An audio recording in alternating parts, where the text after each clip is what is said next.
نحمدہ و نصلی علی رسولہ الکریم اما بعد اعوذ باللہ من الشیطان الرجیم بسم اللہ الرحمن الرحیم۔ محترم سامعین کرام، السلام علیکم ورحمۃ اللہ وبرکاتہ۔ آج ہم بات کریں گے خواب میں خون کو دیکھنے کے حوالے سے۔ اس کی مختلف صورتیں ہیں اور ان کی مختلف تعبیریں ہیں۔ خواب میں خون دیکھنا مال حرام پانے یا قبیلے کا سردار ہونے کی علامت ہے۔ خواب میں ذبح کرتے یا ذبح ہوتے وقت خون دیکھنا صلہ رحمی کرنے اور شرافت کی علامت ہے۔ خواب میں خون پینا مال حرام کھانے یا ناحق کسی کا خون کرنے کی دلیل ہے۔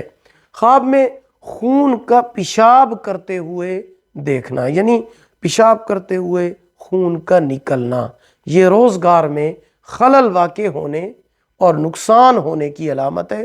صدقہ کرنا چاہیے، استغفار پڑھنا چاہیے۔ ویڈیو کو لائک کریں، صدقہ جاریہ سمجھ کر شیئر کریں، چینل کو سبسکرائب کریں، ساتھ لگے ہوئے گھنٹی کے نشان پر کلک کر کے اس کو آل کر دیں۔ اللہ پاک آپ کے حامی و ناصر ہوں۔ آخر دعوانا ان الحمدللہ رب العالمین۔